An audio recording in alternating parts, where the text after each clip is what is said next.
name's Rachel Pitton. I'm an Assistant Athletic Director for Marketing, Communications, and Branding at Ramapo College in Northern New Jersey.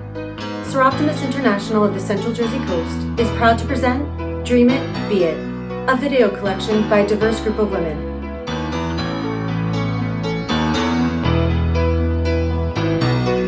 All of these women share their stories on how they recognize their personal dreams, set career goals, and achieve success. Each story is unique, yet the theme is very similar. Each of these women identified a passion in their life, set a path to achieve their goals, all while overcoming obstacles along the way. The end results? Success. Please enjoy their stories. Hello, my name is Danielle Badzinski. I am the Marketing Director for accounting and profitability consulting firm, CG Tax, Audit, and Advisory. I have a Master of Arts in Strategic Communication from Seton Hall University, and I also have a Bachelor of Arts in English and the Sociology of Law, Criminology, and Deviance from the University of Minnesota.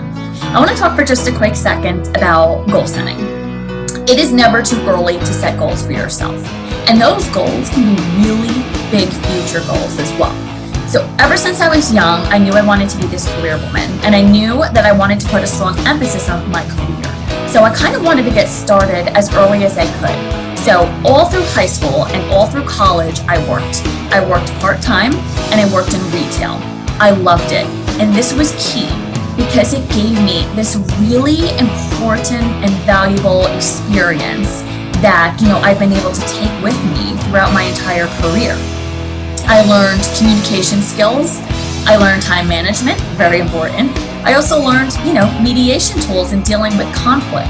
So to have that experience early has been a great asset to my career thus far. When I entered my master's program, I actually got an internship with a company who then ended up hiring me to work for a firm in New York City. I was intimidated. I'm not gonna lie, I was scared. I was young, I was just learning how to adult. And, I sort of felt like this fish out of water in this big city with all these people around and all these professionals. But it's true what they say, you really don't know how strong you are until you have to be. So, I just want young women to know that it's okay to feel scared. It's okay to feel intimidated. These are normal feelings, and you're entitled to have those feelings. Just watch, because when that voice starts to pop up, that voice that kind of says, no, you can't do this, or no, this is too much for you. No, you're too young. No, you're too this, you're too that. Don't listen to that voice. Shut it down. You can do anything that you put your mind to. And I know you might hear that all the time, but it is absolutely true. There isn't anything to it. You just have to do it. So I promise you, you can do anything. Success to me looks different to everyone.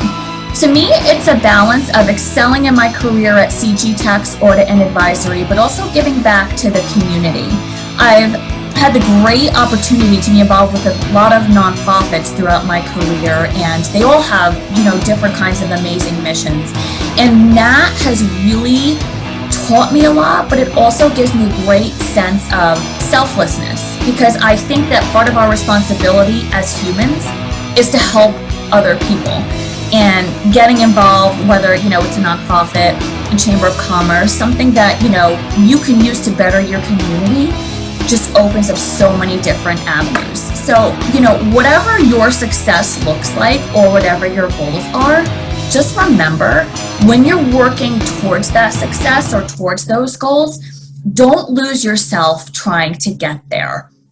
When I was younger, I had someone, actually a couple people, tell me, you're too bubbly. You shouldn't wear leopard. You're too this. You're too that. No one's ever going to take you seriously. That is not true. It took me some time to learn it, of course, but I know that that is simply not true. And I know that this sounds cliche and it's probably written on a t-shirt somewhere, but never let anyone dull your sparkle, because your sparkle is what makes you who you are. You are an asset. You have talent. You are valuable. You are such a great benefit to your community, to any company that you work for.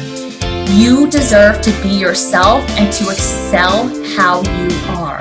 You will bring something to the table that nobody else does. And that is so key to always remember that. And it's not going to be easy. There's going to be obstacles along the way. But the more and more you face them, the more and more you overcome those obstacles, and the more you see yourself advance both professionally and personally. And I just want you to always remember, the world needs your sparkle.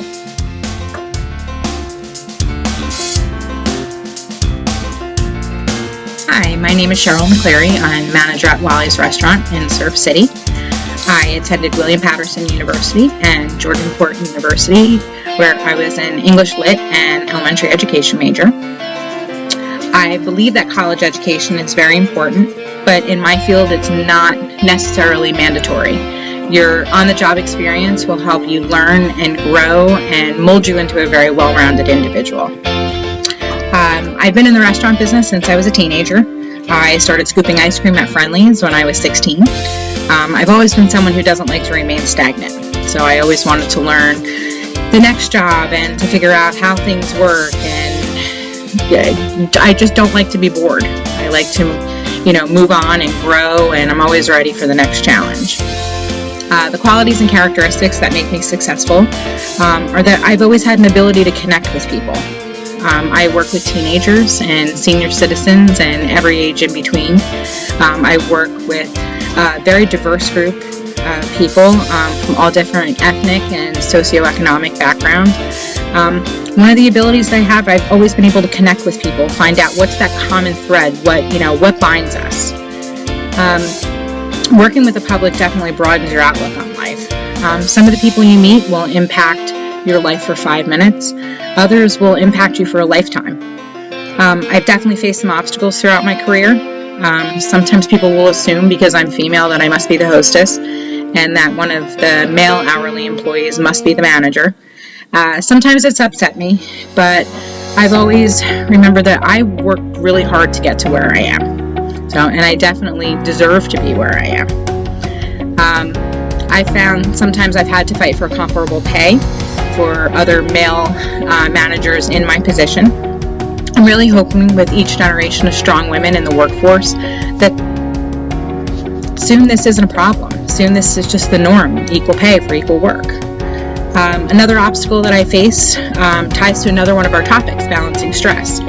Restaurant managers typically work on conventional hours. We work nights, weekends, holidays. We work when other people don't, when the normal jobs have off.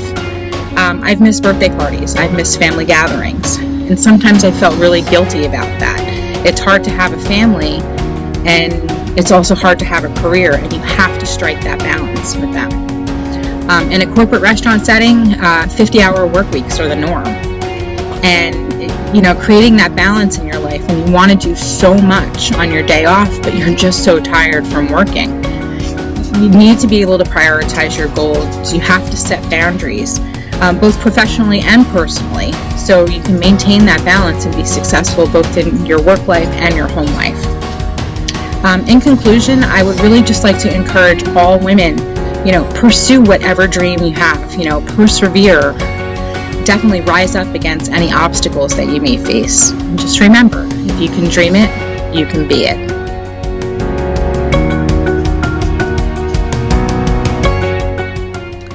Hi, my name is Danielle Hacker. I'm an investigator with the New Jersey Election Law Enforcement Commission.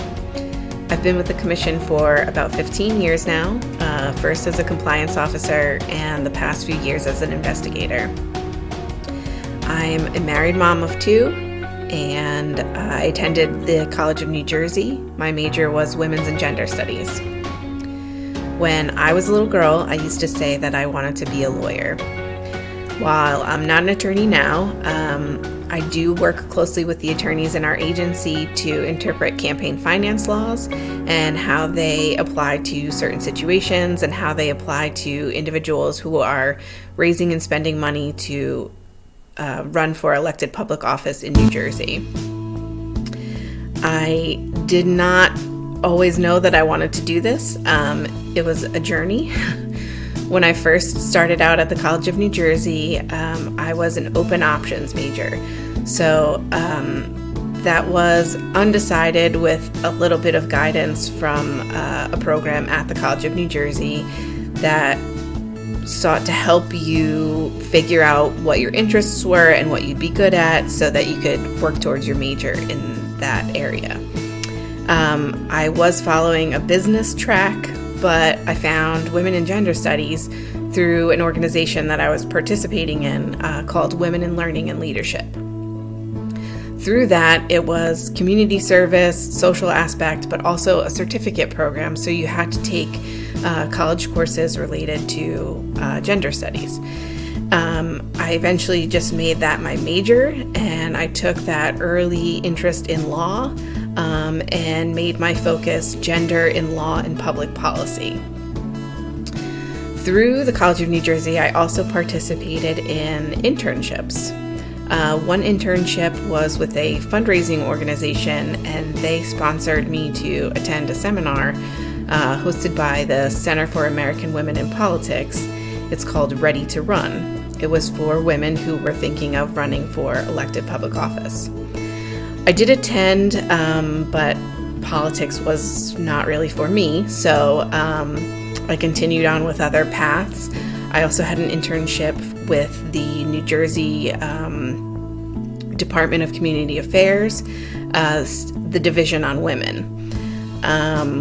So through the internship with politics and also with a state agency, I heard about the position available at the New Jersey Election Law Enforcement Commission, and you had to have a certain number of credits in certain areas of study. So I qualified for that and eventually got the position with compliance, which is more helping people in order to file and know the laws. And I have since moved to investigation. So my message is something that you're interested in as a young girl can shape or focus where your career ends up, but it doesn't necessarily have to be a straight line, and everybody's path to get there is different. Hi, my name is Jenny. I'm currently a senior at the University of Vermont, and I'm studying nutrition, dietetics, and food science along with dance. And I'm going to be talking about exploring your career. So I started looking at colleges seriously in my junior year of high school.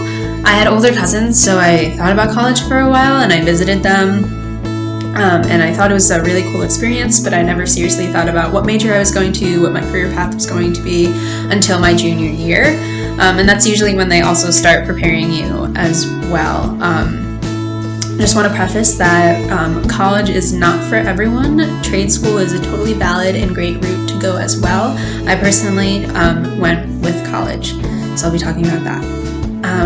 So when I was looking at majors, I made sure that I wasn't just looking at like the title of the major. I made sure I went into the website and looked at the course requirements for nutrition. There's research-based and then community and counseling-based courses, and so I had to see which college focused on like research or community. I was personally looking for community and counseling, so UVM just had a good combination of community and counseling. It had some research requirements that I had to go through along with labs, but not as much as some other schools. So I wanted to make sure that I was focusing on what I wanted out of the program along with what other opportunities that the school could provide me. So before I started looking at nutrition though, I looked at several different majors. I wanted to be a biologist. I looked at animal science. There's psychology. I looked into food systems. I wanted to do environmental science or environmental studies. However, I ultimately ended up with nutrition because of my passion for food and counseling people. And so I tested the waters with minoring in the different majors that I wanted to do along with nutrition. But ultimately, I found my way to be a double major in nutrition and dance. The characteristics that I would say that helped me achieve success in college would be preparedness, organization, flexibility, and my passion. If you're not, passion is probably the biggest one for me. If you're not passionate about your career choice, then why are you doing it? And I think it's really important for you to consider many career options. My mom always says that no education is wasted, and so if you go into college undecided, that's totally okay. And exploring is always good. Hi, my name is Linda Kaczynski, and I was a teacher for almost 30 years. I taught in elementary, middle, and in high school. I have a college degree in elementary education and a master's degree in integrating technology into the classroom. As a young girl, I loved two things, reading and math, which is probably kind of strange since people either like one subject or the other. Growing up, I could be found hanging out with my three brothers, no sisters, reading or playing teacher in my room on a blackboard that my parents hung up for me. Probably the biggest thing that changed my life in middle school was when my father brought home a computer, one of the very first PCs. He set it up in my room and we spent hours using it. I learned all about operating systems, Word documents, and spreadsheets. During high school, I worked as a library aide for the public library. While working there, I was able to continue my love of reading and books. At that time, I was seriously thinking about becoming a librarian. How cool would it be to be able to find any answer to any question by just going to a book? I remember near the end of high school visiting colleges with my mom and telling her I didn't even know if I wanted to go to college.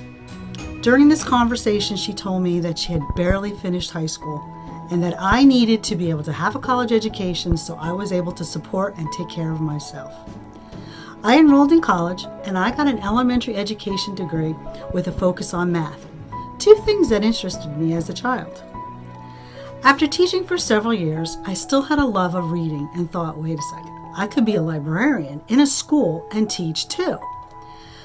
While teaching as a school librarian, I finished up some college classes and I was introduced to a computer, which at that time was becoming a powerful tool to help people find information.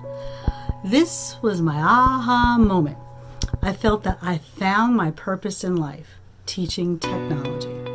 I got excited about new technology skills I could teach. My days were never dull. As I drove to work, I would think, what can I do to make kids excited and learning? What are they going to teach me today? What am I going to learn that's new? One of the biggest and best things that I realized about teaching was that I had a lot of support from my team and supervisors. If I had an idea, I would just bounce it off them, and then we had discussions, and through the support, I was able to develop as a teacher. My colleagues helped me to explore creative ways to engage students and help expand my imagination, to think outside of the box. Because of their support, in my last 10 years of teaching, I was actually able to introduce new classes and courses into school, like programming, video production, and graphic design, all of which kept me totally engaged in learning. I'm retired now, and I have been for 2 years. Although I miss teaching, I still love to read. I do math and logic puzzles, and I work on a computer every day to learn new things. In closing, I would like to say that I never knew exactly where my career would take me. I just knew that by following my passion, my career was never a job, but more of an adventure. Hi, my name is Jean Byrock. I am a computer teacher. I've been a computer teacher for 23 years. I just wanted to tell you that if you are looking for a career, I think you should try anything you can get your hands on or any job you can try. It can always lead to something you like, something you might really be interested in, but you have to give it a try. I started out with teaching children, and I went to adults and thought I would really hate it, but I started working with them and enjoyed it. I went back to teaching children, and while I was working with the adults, I did learn how to do some networking, and I've used that in the classroom as well, and I've learned how to work with computers as the hardware part. So if you get a chance, try something. It could lead to the best career in your life. Good luck, stay safe. Bye-bye. So can you explain to us what it's like to be a police officer for the West Long Branch PD? It's amazing, awesome, rewarding. It's difficult a lot of the time, but I work with an amazing group of guys and girls, and they make the job fun and interesting and keep me on my toes for sure. And how did you get started in this career? So I didn't know what I wanted to be when I grew up. I had a little bit of a Peter Pan syndrome where I wanted to go to Never Never Land and be a kid forever. So decided to go to Ocean County College because I wasn't sure what I wanted to do as far as a career went. And while I was there, I took a business class and a criminal justice class. Got an A in the criminal justice class. It just came very easy and very natural to me. So I ended up going the criminal justice route, got my associate's degree from Ocean County College, and transferred up to John Jay College of Criminal Justice in Manhattan, and graduated with my bachelor's from there in criminal justice. And from there, started dispatching to get my foot in the door, to see what the whole law enforcement thing was about, and to make sure it was what I wanted to do for a living. And started dispatching in Brick, did that for a couple years, then took the civil service test, got hired, and went through the police academy, and ended up going into Seagirt PD as a class 2 for a year and a half, and then got hired up in West Long Branch. I've been there for almost 13 years. And what has your career path been in West Long Branch? So I started off as a patrolman, driving around in a patrol car, answering calls, accident reports, just the basic, police enforcement, traffic stops, writing tickets. And then from there, ended up going into the detective bureau. I was a detective for just about 5 years, and then ended up going back out onto the road to hopefully test and become a sergeant at some point and be a supervisor and make my way up the chain of command. And what advice do you have for young girls that are maybe looking into law enforcement but are a little intimidated by the, whole law enforcement career? Do it.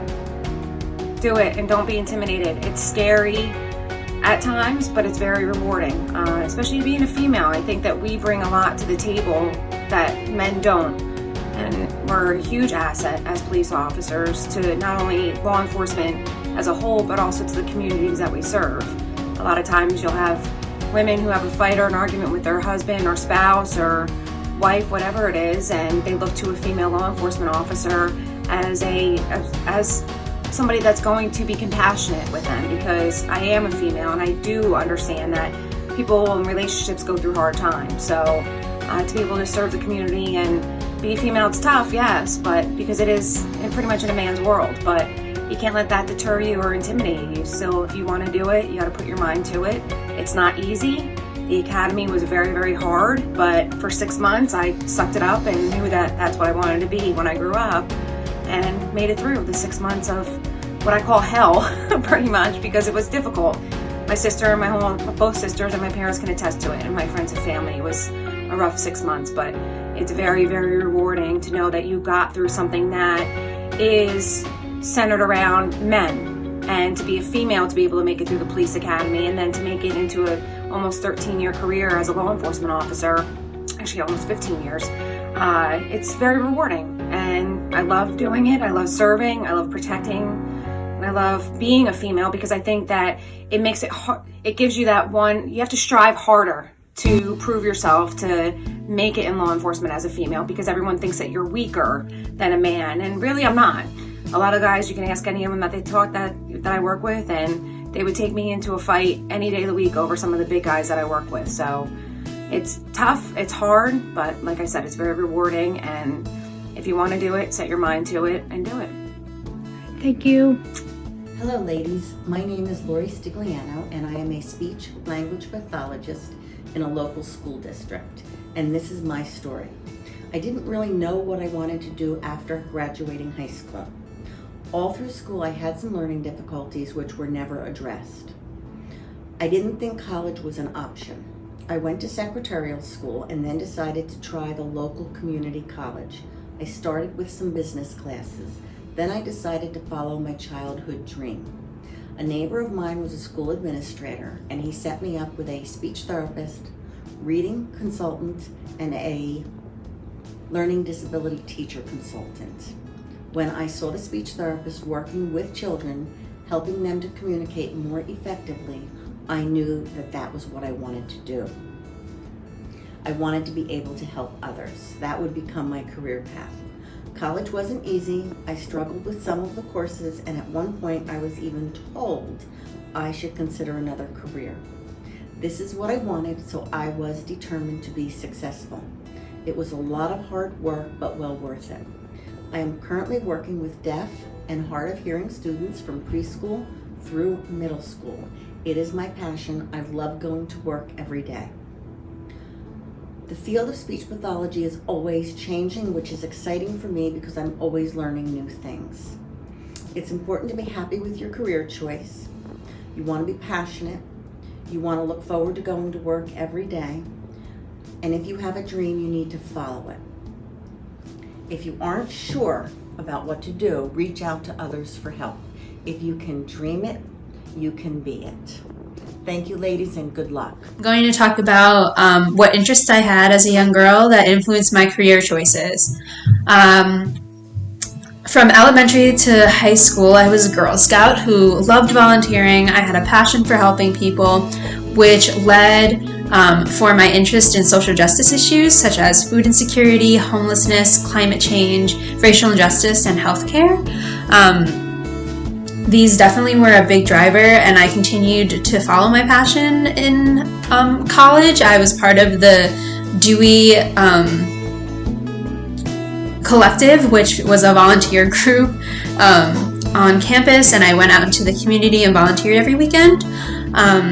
Another interest I had was food. For me and my family, food meant love, it meant connection. Sitting down at the dinner table and talking to each other at the end of the day was really important to us. I also learned that I love connecting with people and learning about their stories. Every time I meet a new person, it's always really exciting for me because it then adds a new story for me to listen to. And so that was another interest of mine.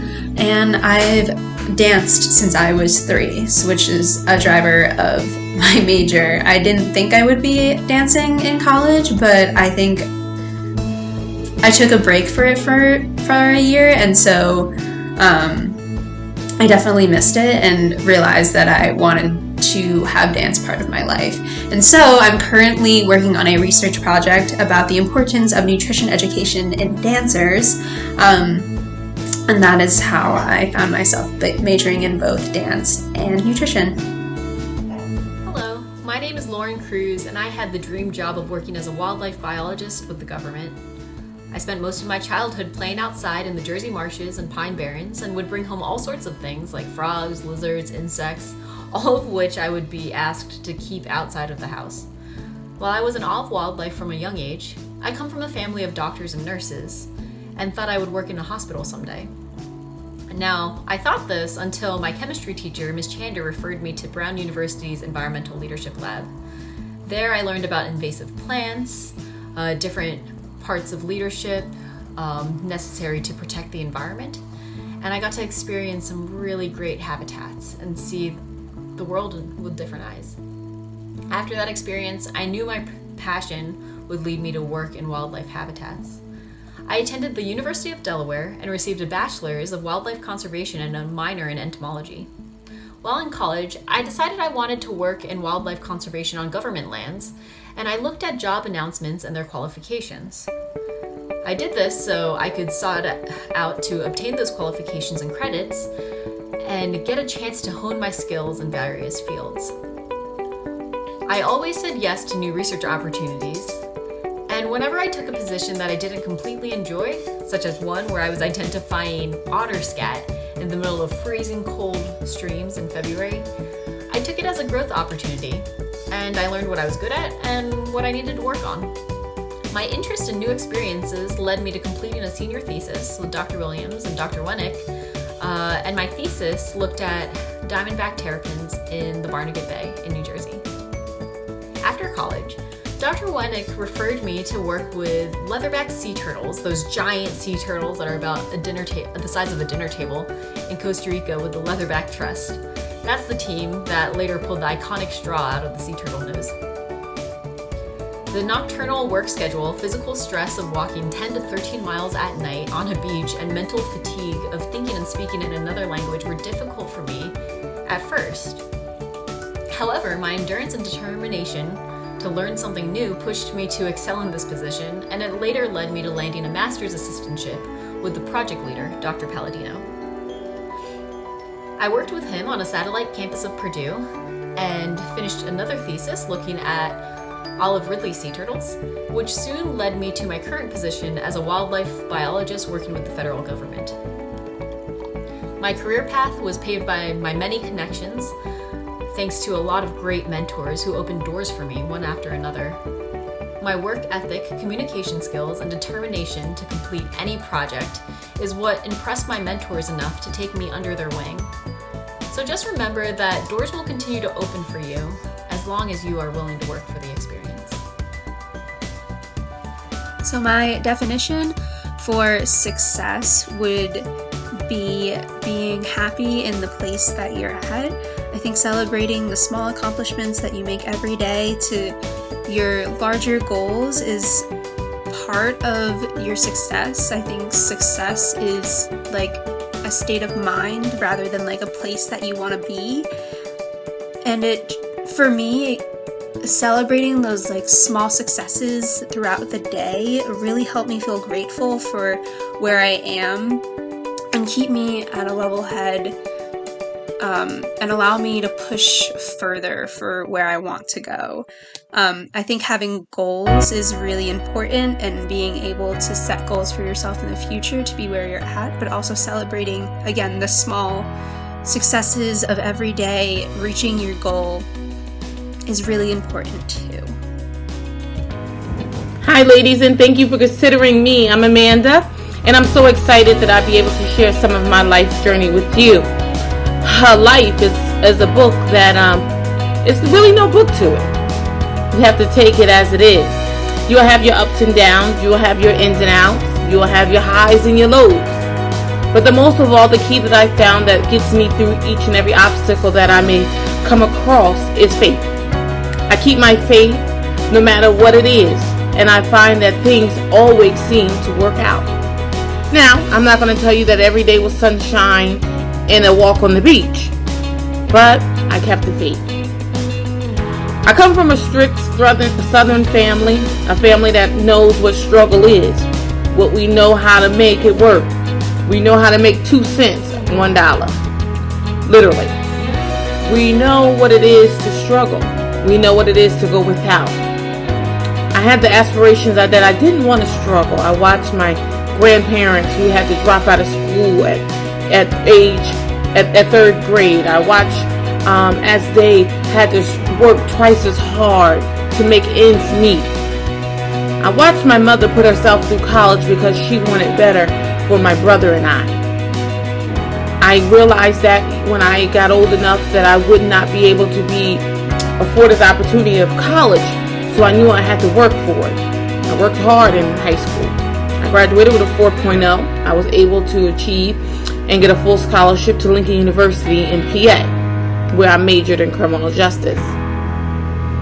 I wanted to be an inspiration to some little girl to tell them that even though life may not have been easy as we thought it should be, we may not have the best of everything, but that life is what we make it. I didn't want to play the same sorry playbook that I came from little, but I knew that I can do it if I put my mind to it. I worked hard. I realized at a young age, after working at a summer camp, that I really enjoyed working with children, and that maybe being an FBI agent just wasn't for me. I continued in the field of working with children, going on to being a teacher assistant, as well as moving on up the ranks to a lead teacher in no time. I worked hard. I walked into the classroom every day with an infectious attitude and a happy spirit. I found that I was able to find the love and the compassion of the children, and I was able to connect with them in ways that even surprised me. My goal in the classroom is to make a difference. I want to make it fun. I want to make it enjoyable. But not only that, I want to make sure that the children are learning. As years went on, I met the love of my life. We were able to have two beautiful children by the name of Aries and Malachi. Life threw me another curveball. Just when I was 2 weeks away from buying my first home, I was 6 months shy of saying I do. My fiance passed away. Here I am with two children. My daughter was 1, my son was 4. I didn't know what to do. I now had to move back home with my mom. I had to readjust my life. Life threw me a curveball for sure. But I was determined to keep the faith. I found that I had to now begin to walk to work. I could no longer afford having a car and all the hassle, so I walked until I was able to afford a car again. This taught me how to be humble, to appreciate everything, no matter how big and how small. It taught me to appreciate each and every one in my circle, because life is something that we should cherish. As times got a little better, I started to realize that I wanted to move up the ranks. So I applied. I applied for assistant director. And to my surprise, through my hard work and dedication, I was able to achieve that. Has it been some hiccups? Yes. But more importantly, it has been a learning experience. This is only a part of my life's journey. But the key of it all is to tell you that if you keep the faith, no matter what you're going through, it'll all work out in the end. I hope that this little tidbit of some of my life can encourage you in what you're going through in your life. If it's sickness, you can make it. If it's hard times, you can make it. If it's a downtime, it got to get better. If it's uncomfortable, the road will get smooth. How do I know? Because I've been in all those spots and it has got better. And I'm still learning that when life throws another curveball, I will continue to keep the faith. Thank you again for choosing me. I'm so honored. But remember, keep the faith. Hi everyone, my name is Danielle Chase. I'm a hairstylist. I've been in the industry for 35 plus years. I am an entrepreneur. I'm a business owner. I have my own studio. Gosh, I've done so much in my career, like so many things in my career, that this video would be really long if I went through all of them. But I think the bottom line and the basic part that I feel that is what my heart wants to share with you is that all the opportunities and all of the different changes that I took in my career were all, I believe, fueled by my self-care and my self-empowerment and my investment in me, and to build my confidence. I didn't have a really big confidence when I was a younger girl. I seemed like I was all happy and yay, and all positive and all that, but I was really sad inside, and I was not connected to myself. By 19, I had so much rage that was inside of me. I didn't express that outwardly, but I knew what was going on internally. And so it was definitely something that I needed to go work on, and I just asked somebody if they have a therapist, and I went, and it was the best thing I had ever done for myself in my life. and I don't know where and how my life would have gone. I don't know if I would have had the courage to go after all the opportunities that came my way. So your value and your investment in yourself has to be a first priority while you're going and dreaming and creating all these different things that you want in your life. I think it's the number one thing that is just really, really important.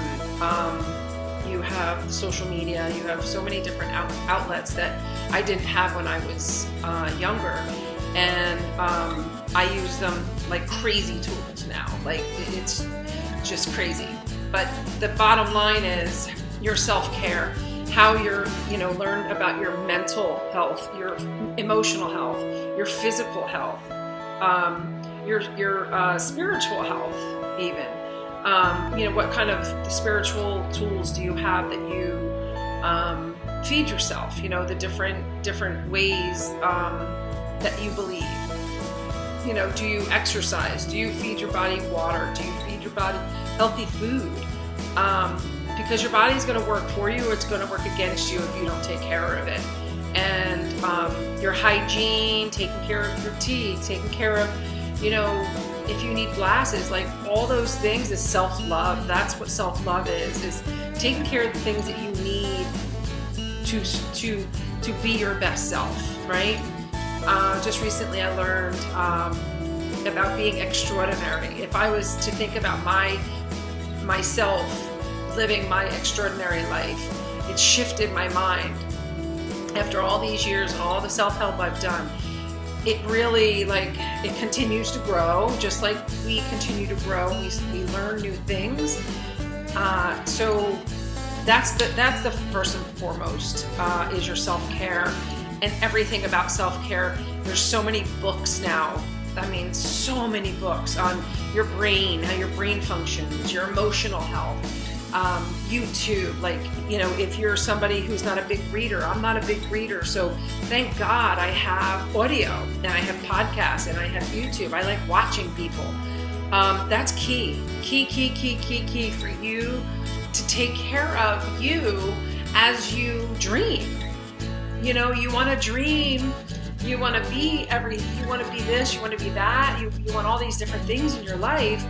So you need to take care of you so that when these opportunities come, you'll have the courage to even take a risk, even if you're scared. It's okay, because I've been scared. I still get scared. just making this video scares me.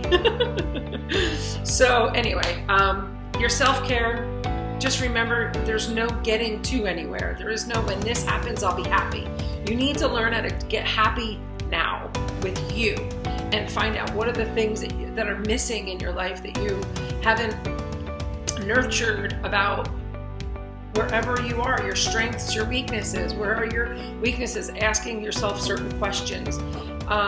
Invest in online virtual education. There's motivational people all over the place. Find them. Find what works for you. Who motivates you? What kind of energy do they have? Are they soft? Do they, or are they powerful and create, they give you so much energy. Some people like it softer, some people like it more energized. So find what works for you. Take care of your mind, body, and soul. Your everything is all in there. Everything is in there. You just got to learn how to pull it out. You got to learn how to stand in your power and your value with yourself first, because nobody's going to believe it if you don't believe it yourself, right?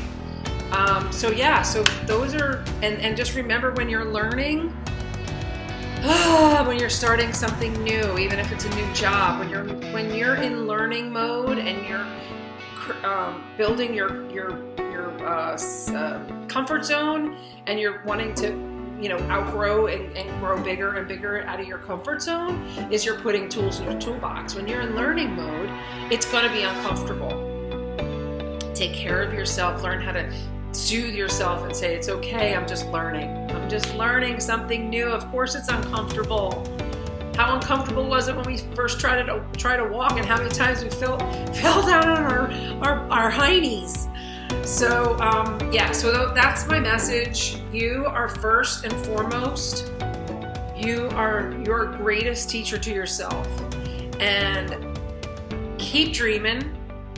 I always say, I learned this from someone like a man named Wayne Dyer, is I don't want to die with my music still in me. I want to continue to keep striving for something else. There isn't like a thing and a place you get and all of a sudden you're happy.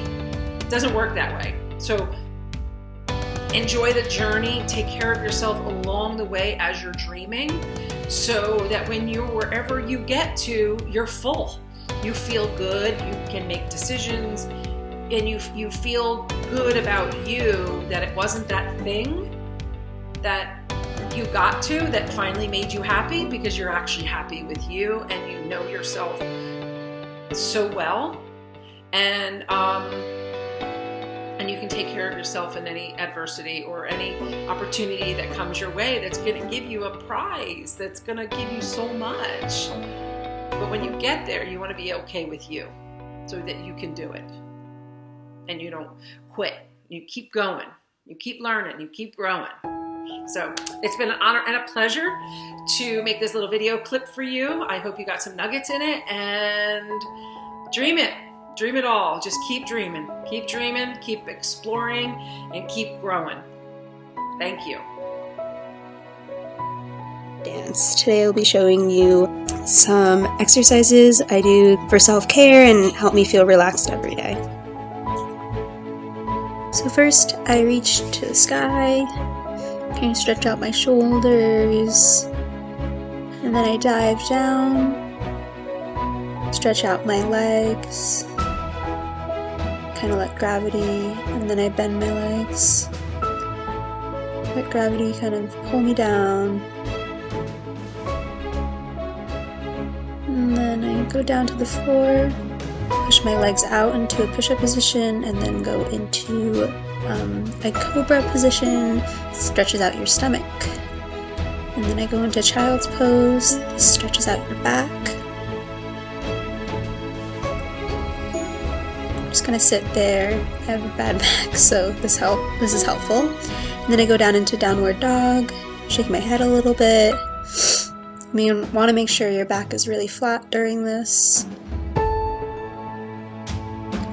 Then I go back into child's pose one more time.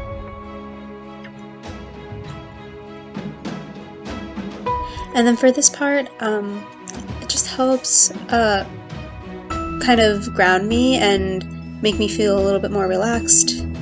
I lay down on the floor and take 3 deep breaths. It just helps me focus on my breath and think about, what I want to accomplish. Hi girls, my name is Brittany and I'm a 5th grade teacher in Union, New Jersey. I went to Georgian Court University where I received my degree in education. Ever since I was young, I always dreamed that I one day would become a teacher. My dreams have finally come true. It took many years for those dreams to come true, but I never gave up. The year I graduated college, there was teacher layoffs, and many of us who graduated that year were unable to find jobs. I remember applying every day to different jobs all over the state. I substitute taught in many different school districts to get my foot in to try to become a teacher the following September. Finally, 7 years ago, I landed a teaching job as a 5th grade teacher.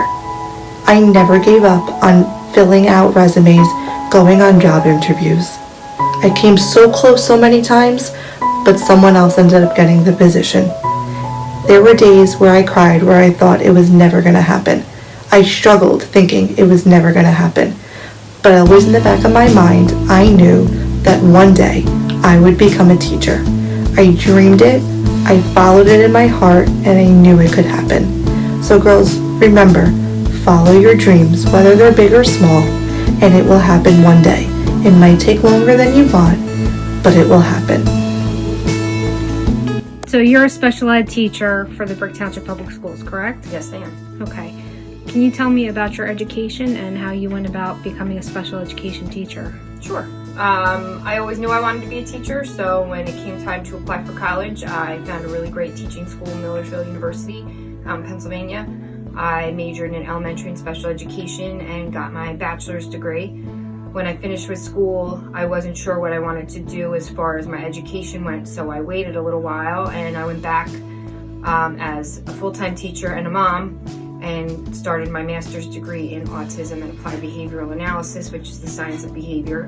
And I did that and graduated with a master's in 2017 and was able to maintain a 4.0 grade point average the entire time that I was in graduate school while working full-time and taking care of 2 kiddos. Okay. And what do you find most rewarding about your career? I love to see the change in my kids. So I teach preschool, so they generally, for the most part, they love to come to school, but we get them at 3 years old, and some of them have never been away from their parents before, and to learn the routine and be in school and what's expected of school, and to see them grow and change, from the time they're 3 until they're 5 and they leave us. The changes that they make are huge, and usually for them and their families, they're life-changing events. So we have kids that come into us that don't know how to speak at all, and by the time they leave us, they're speaking in full sentences. So, and students that really couldn't walk very well that are running and jumping by the time they leave us. So the changes that you see in preschoolers are phenomenal. And what do you say to children, young women specifically, and even, women in college age about what they should do, as far as their career path? Like, how did you know? For me, I just knew. But I would say, if you're not sure what you want to do, explore your options. Don't be afraid to not know what you're going to do. Give yourself time to figure out what you want to do. And surround yourself with people who will raise you up. Surround yourself with positive people who will see you for who you are and see all of the good in you and help you get to where you need to be. Stay away from the toxic people in your life. Just surround yourself with all of the good things that you can do, and you'll figure out what you want to do. Okay. Thank you. Sure thing. Hi, my name is Phyllis Hill. I'm the mother of 2 beautiful daughters and the grandmother of 5 grandchildren. I am currently retired after a very lucrative career in the mortgage industry. I started out as a processor, processing mortgage papers, and then got promoted to an underwriter, then went into sales, and eventually opened my own company. At that time, I was the only woman 100% owned mortgage company in New Jersey. Now there are many women who own mortgage companies. Mortgages was a great career for me. It made me feel so fulfilled, helping people to achieve the dream of owning a home. When choosing a career, try to choose something that will make you very happy and fulfilled, because you do it for a very long time. I was in mortgages for 43 years before retiring. I loved my job. I loved my interaction with people. In school, I was not popular. I was very smart, but I was the nerd. So it was difficult for me. My abilities in the mortgage industry brought out my shyness and gave me a new meaning to what you can achieve as a woman. When choosing a career, sometimes it's difficult. Sometimes you feel out what you really want to do. As a young girl, I wanted to be a nurse, but my father was in an accident, and when I went to see him, I passed out. So nursing was not for me. Hello, my name is Carol, and I have more than 20 years of experience in the financial services industry, and I'd like to speak with all you young women out there about the importance of saving money. Depending on how you choose to save, whether it's in a personal piggy bank at home or if you've opened up a savings account at the bank, it's very important that you get into the habit of putting away money every chance you get. So if you get a gift of money this holiday season or on your birthday and someone tells you to buy something nice, might I suggest you take a portion of that gift and set up a savings fund with it. And if you have a part-time job, good for you, you definitely should have a savings account. And if your employer is able, have them automatically send your paycheck into that account. This is called direct deposit. If they can't do this for you, then you should take your entire paycheck and deposit it into your account. Then you can withdraw any amount of money at any time, anytime you need it, okay? And speaking of needs, the one thing about saving is you have to make choices about how you spend your money. And you have to ask yourself, do I really need this? Is this something that I need to have right now, or is this something that would be nice to have? If it's a nice to have, I would suggest that you try and do without it. And sure, maybe you're disappointed that you don't have it right now, but in a couple of weeks, maybe you don't even care that you don't have it. But what you will have is a savings account, a savings fund that keeps growing and growing at the bank. And by letting it stay put, maybe one day you'll need to access that money for a need-to-have purchase. And you'll be grateful that you were disciplined enough to keep that money in the account, allowing you to get access to it right now. So think about what you might need in the future, for what you save today will allow you to get it. Okay?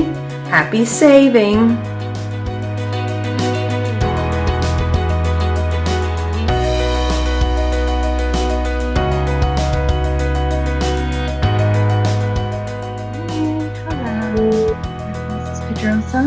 And I am the Director of Curriculum in the Manchester Township School District.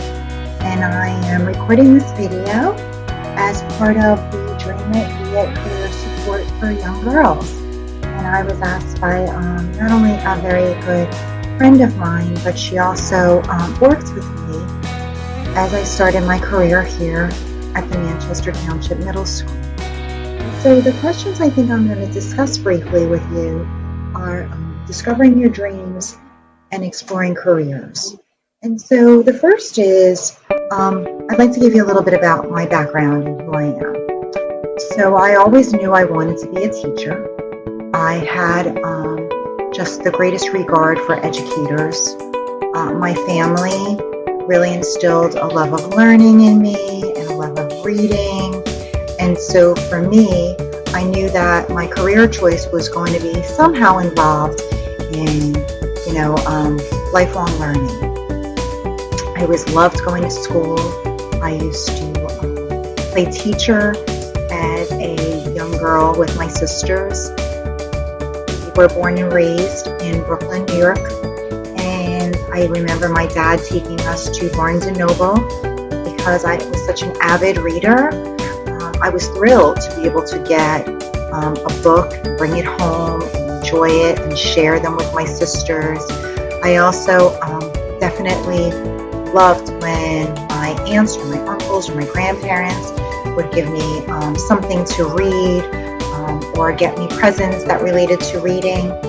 So that really influenced my career choice. Ironically, I went to school and college, and I was certified to become a teacher, but my father had thought perhaps I would follow in his career path, which he is an attorney and works and owns a big computer company. And so I thought perhaps that would be something I would pursue. But I had gone to school in college and had got my teaching certification, and I just knew once I got into the classroom and was doing my student teaching, this is where I wanted to be. I then continued and went back and got a special education certification. And then beyond that, I also went back to get my supervisory certification. And then beyond that, I went back to get my administrative certification. Really just thinking that if an opportunity would open up, perhaps at some point in my career, I would pursue administration.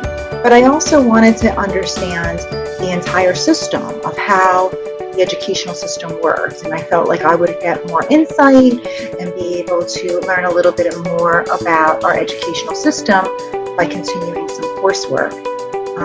As I shared with you before, I started here in Manchester as a middle school language arts teacher, and I taught 8th grade there, and then I also taught 6th grade, and I enjoyed teaching tremendously. I loved the curriculum, I loved the people that I worked with, and I also knew that, I love to write. So some of these qualities that I had within me was, just a love of learning, a love of reading. I think communication is very important, and we need to be able to communicate ideas to students in a way that they can understand it and that it's relatable. I think discussion is very important and questioning. I also think it's important to be very organized, and that's a skill that I've always tried to instill in my students and obviously in anybody that I've worked with, even in a supervisory capacity. I never really pursued any other career options because as I said to you, I always wanted to be a teacher. I did have a great appreciation for our school media specialists. At that time, we called them librarians. I thought I could see myself in that role as well, but I never pursued that. I think in terms of what personal characteristics or values that help me to achieve work ethic. I think it is very important to be not only passionate about what you're doing, but to work really hard and to put in the time and to, show people that you are really there with them and that you are really willing to put in the work that's needed to do a good job. I think that quality work is important. I think that you need to be the example of what you are doing. If I'm asking people to work really hard and to be dedicated and be very careful and accurate, then I have to be the example for that. And so I think that what has always allowed me to do well in any role has been my work ethic. I also think that you have to be a very good listener to make good decisions. But your decisions need to be based upon information, and you need to use your ability to ask questions and talk to people and gather information. And so when I left my role from teacher to administration, I initially was the vice principal of the middle school. And it was really, really important to use my communication skills to talk to teachers about what was going on with students. They may send me for disciplinary concerns. Ways I could support them with professional development, communicating with parents, listening, getting details and information, and then certainly, following up and making sure that you're holding conversations, but following up and making sure that if you put a plan in place, you're there to support it, you're there to coach, you're there to guide. I also think that, very important skill is the ability to coach or mentor people. I've had some great mentors. Every one of my initial mentor was a teacher who I still keep in contact with. I just think that she gave me a lot of great wisdom and advice. I try to do the same in people that I am working with currently. After I became a VP, I was fortunate enough to apply for a position at the Ridgeway Elementary School, where I was the principal for probably about 8 years, and I love that position. I love working with staff. I love working with students. And I just think that, you have to communicate to people what's the vision. And for me, the vision has always been the mission of the school district. It was very easy to work in Manchester because, children first, a love of learning, that is our mission statement. And I really feel that we put that in place. I brought that to my staff. We constantly communicate a lot of our decisions. You can hear me say, so is that best for children? If it isn't best for children, then they would know that I'm going to say, we can't do it that way. What do you think? Is it best for kids? If it's best for kids, then we're going to do it that way. And I think that modeling of that and just being very collaborative and sharing ideas, but also understanding that as a supervisor, you have to make sometimes tough decisions. And the decisions always need to be guided on what's best for kids. I will say to you that I think, keeping very focused on what's your goals, being willing to be flexible and adapt, especially during these times, we need to be much more creative than we've been in the past, that we can learn from our experiences and what we've done in terms of tradition. But right now, the current situation requires us to be very innovative, very creative, and be a great motivator. It's very important to motivate people and, being very authentic and true to who you are. I think that people appreciate, explaining to them, where you are coming from, what are your goals, how are they part of this big puzzle, making sure that they understand that they're valuable and they're important. And so those are things that my parents instilled in me and my grandparents. And I think that it was just natural to become a teacher because as teachers, we are servants. We're serving our students, we're serving the community.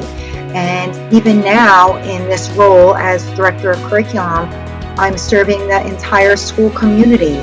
And I am very aware of this is an awesome responsibility. And so I need to be willing to listen, lead by example, be collaborative, but also be willing to make decisions that are in the best interest of kids.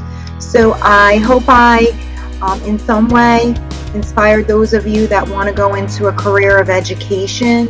I hope really what you got from me is you need to look at, what is it that you want to do the rest of your life that's going to make you happy? And I also think you need to have a dream, but work towards that dream.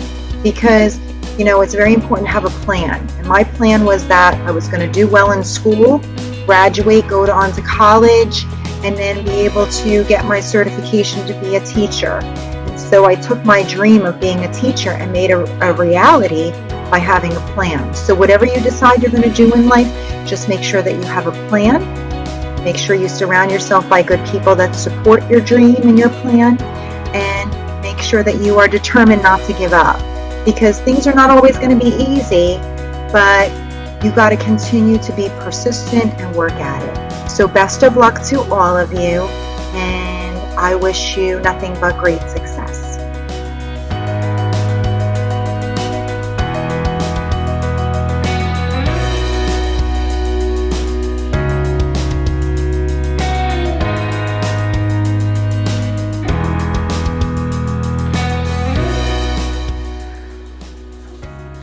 Hello to all.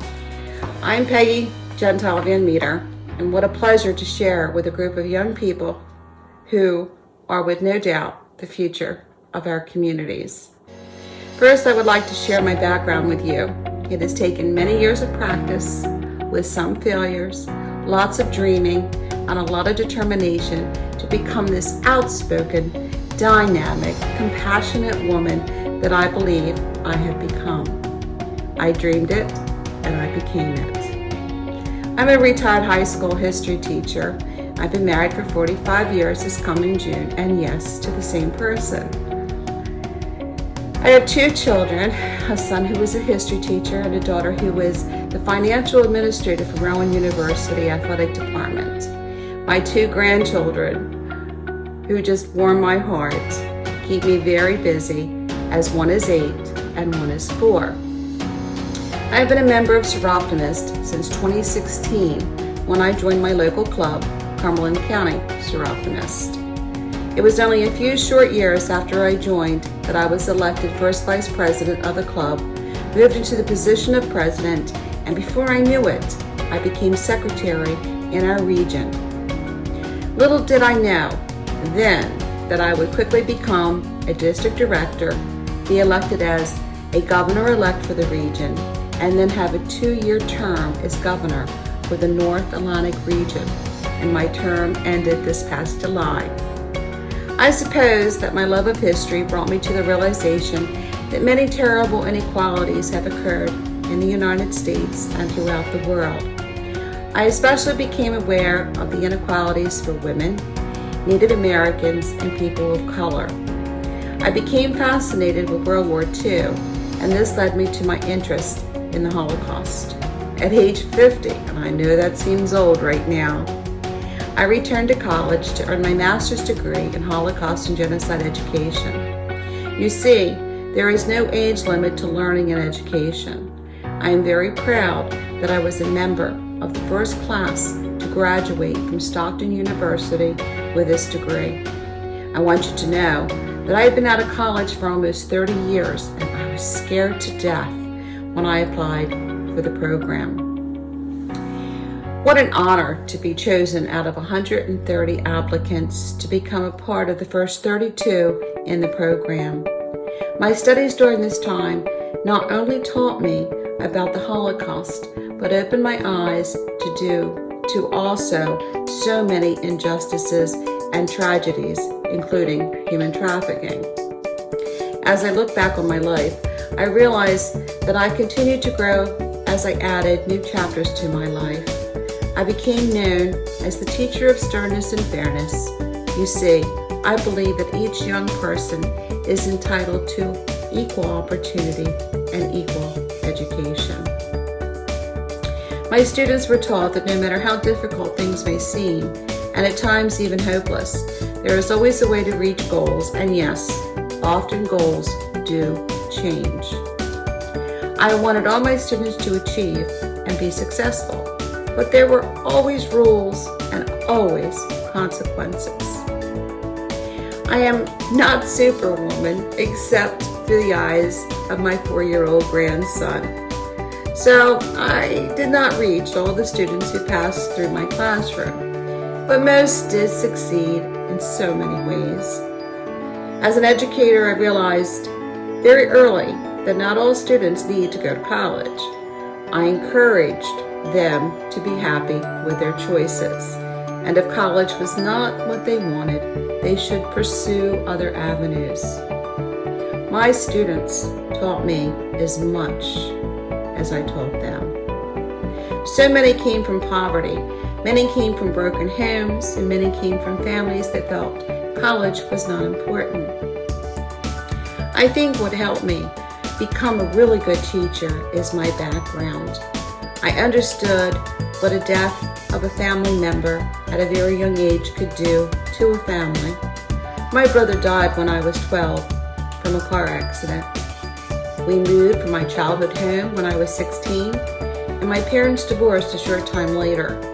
I wasn't the best student, and my junior year in high school, I missed over 50 days of school. Although I did skip school from time to time, I often just stayed home and read, and I slept. We didn't deal much with teenage depression in those days, but I realized years later that it probably was depression. I left home when I was 17 to live with a family who were friends with my family. I guess I was just mad at the whole world. I was fortunate to have a guidance counselor who really cared about me.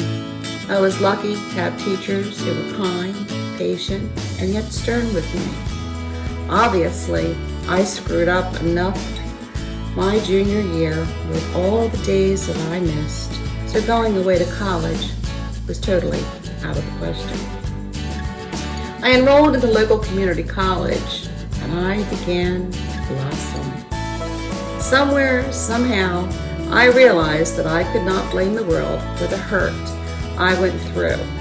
I fell in love with learning, and I knew that teaching history was going to be my goal in life. Little did I know that this would be the career that would open my eyes to the world, and most importantly, lead me to some of the most exciting and meaningful events in my life. So this leads me to the topic for today's presentation: empowerment. Every vote matters.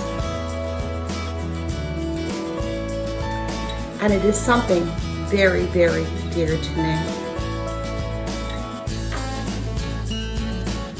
I would like to discuss how voting is empowerment. Many of you probably do not think that you have much power to change the world at this time in your life. But let me tell you, you have more power than you can begin to imagine.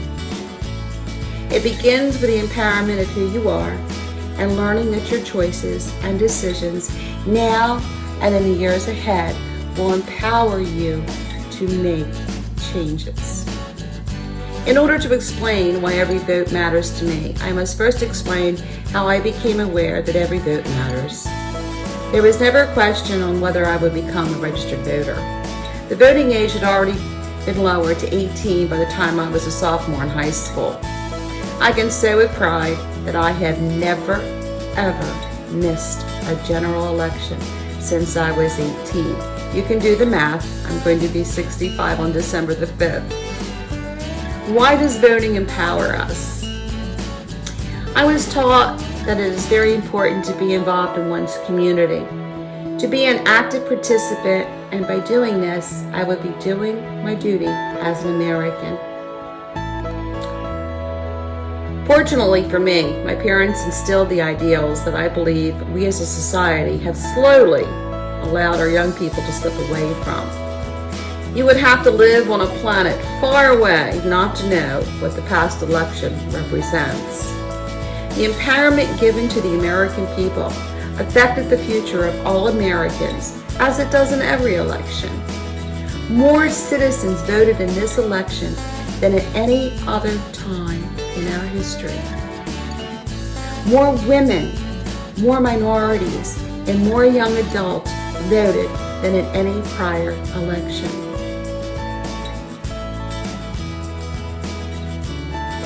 That is empowerment. Whether the candidate of choice won or lost, the voters made a clear statement. My dad always loved history, and I suppose that is where my love of history came from. I can recall that my mother always had a personal or a vacation day after election in November because she had to know exactly what the final balloting was. My dad was very patriotic, and my mom is very political minded, so I guess it would be inevitable that these traits would be passed on to me. I was also very fortunate to have teachers, especially civic and history teachers, that taught me why it is important to value the American way of life and to respect and honor those who are willing to give the ultimate sacrifice so that I could have the freedoms that come with living in a democracy. I am only the third generation in my family as a woman to vote. My grandmother, who was born in 1914, was born when women were denied the right to vote. Fortunately, by the time she was 21, she was able to. This was important to my grandmother. I know that my grandparents voted, and this must have been stressed in the home as my mother continued to do so. Of course, by the time I was able to register to vote, I did not have to declare a political party. Thus, I am registered as an independent. This, I recall, was cause for plenty of open discussion with my grandfather. I often have many history lessons with my granddaughter, and we had quite a discussion this past August as I shared with her the celebration of 100 years since the ratification of the 19th Amendment. I take my granddaughter to the polls with me every year, as I did my daughter and son when they were young.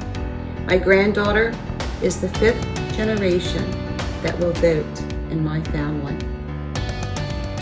Ideas and traditions are passed from one generation to next.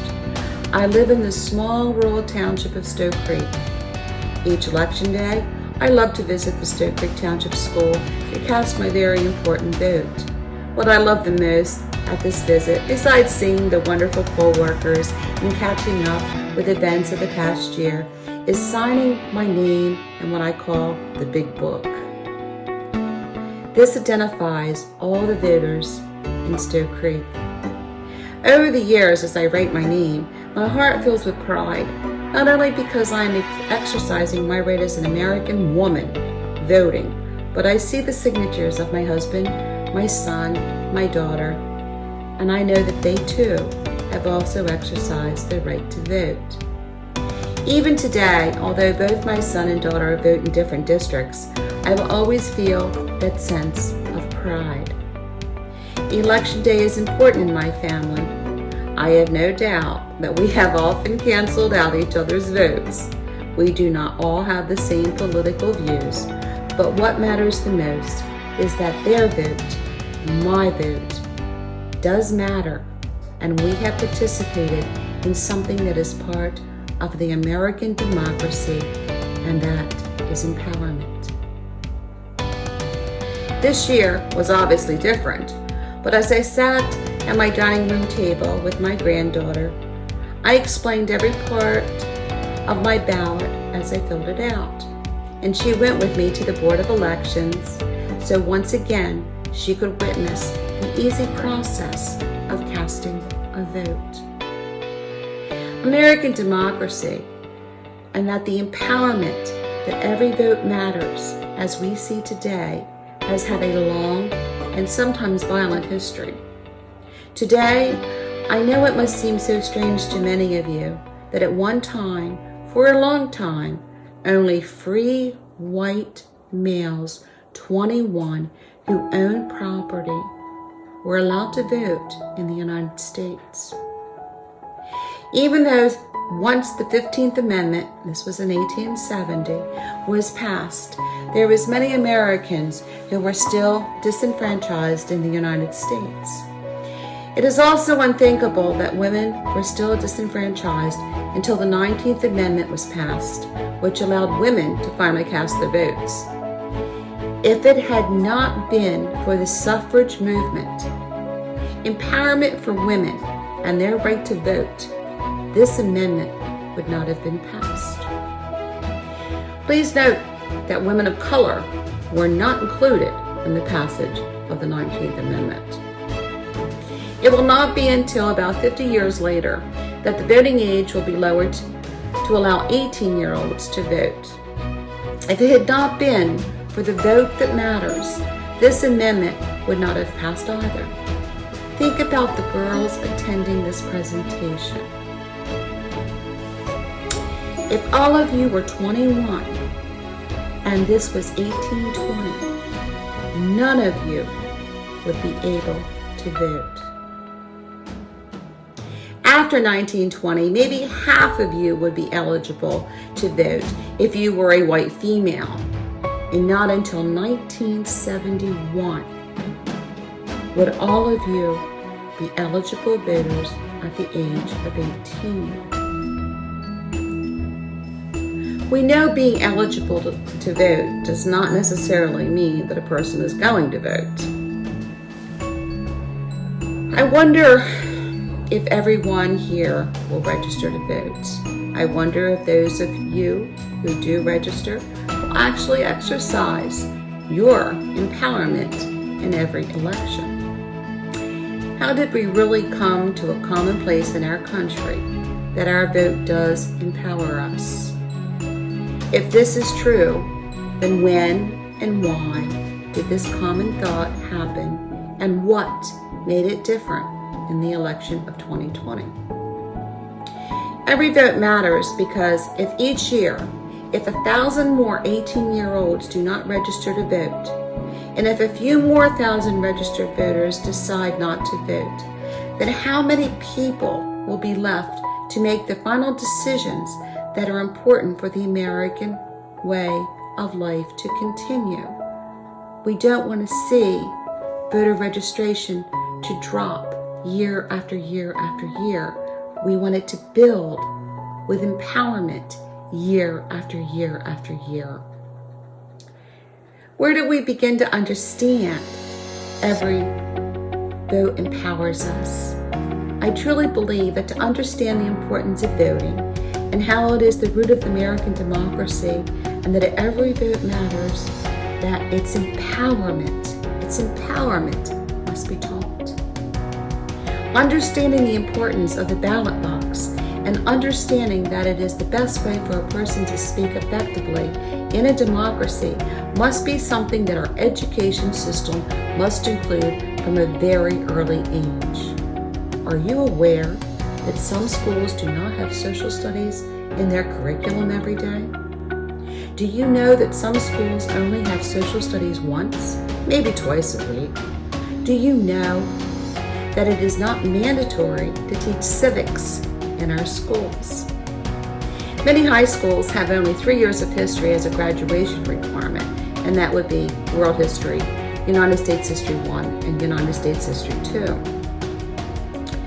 Government and voting is usually something that is taught in United States History 1, and only a short unit is covered. Those of you who are in high school and those getting ready to begin, think about what you have been taught about voting rights and responsibilities. Has anyone ever told you that voting is empowerment? Today we put so much emphasis on science and math that slowly social studies is being pushed aside. Science and math are very important, but remember, empowerment is why girls were finally accepted into these areas of study. Many look at our young people and say that they don't care about voting. We hear that they do not have pride in their country and that they do not appreciate how we became the United States of America. How do we expect you to care, to have pride, to appreciate if you are not given the history about how our nation grew? The average student cannot tell you what the Magna Charta, the Mayflower Compact, the Fundamentals of Connecticut, and the Maryland Act of Toleration have in common. And add in the Declaration of Independence and the Articles of Confederation, and most would not be able to explain how all of these important historical documents were all the stepping stones to our United States Constitution. How can we expect students to understand the importance of the 15th, the 19th, and the 26th Amendments if students do not have a basic understanding of the formation of our democracy? There is no way that they could begin to understand the civil rights legislation of the 1960s.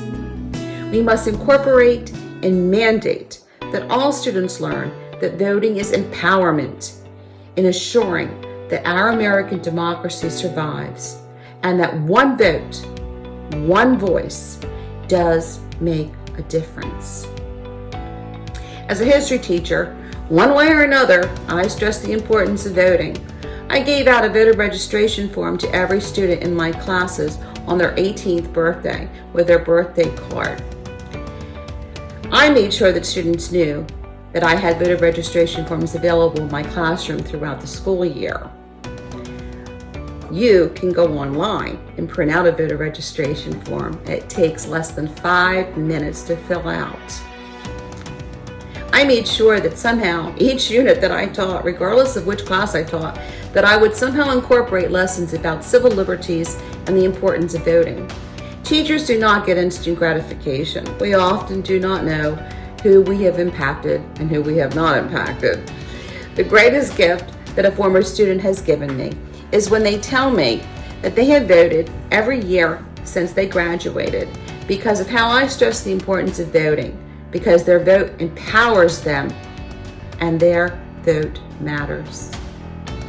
Regardless of our political differences, our economic difficulties, our social issues, I am proud to be an American. My belief in American democracy and that every vote matters is because I know why every vote matters, because history has shown me voting is empowerment. I ask that you, one person, ask someone that you know if they vote. I ask that you become a registered voter. I ask that you, one person, explain to someone why every vote matters. I ask that you teach your future children, your future grandchildren, why every vote matters and how it does empower them. I ask that you, one person, vote for people who feel that educating our students about voting is important, because every vote does matter. The right to vote is taken for granted by many who live in the United States. The right to vote is often looked at as something that is not important. Take 1 hour, Google, and search other countries. See how many countries still do not allow their citizens to vote because of their race, their religion, their sex, or their social class. Read the countless stories where citizens do not have the right to an education.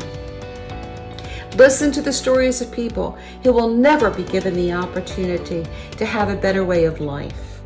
Do you think if given a chance that they would say, if I could, I would vote. I would vote because I am empowered to make a change. I quote the famous words of Thomas Paine. These are the times that try men's souls. I, of course, would add women to this as a way to say to you that we are living in a time of confusion, disarray, fear of the unknown, and civil distress. How can we in good conscience not partake in one of our most important rights, the right to vote?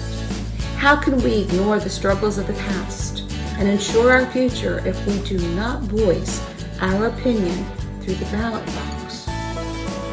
It will be a very sad day for our nation if its citizens no longer believe, and I quote, government for the people, by the people. You, as the next generation, to be empowered, can and will make that difference. I am truly honored to be a part of this Dream It Be It program, for it is one small piece to the puzzle to ensure that young women like you continue to protect our democracy through the voting process. Empower yourself. Vote like your life depends on it, because in many ways it really does. I have enjoyed sharing something with you that obviously means a great deal to me. Now it's up to you. Empower, empower, empower yourself. Thank you, and I wish you so much success in all of your future endeavors.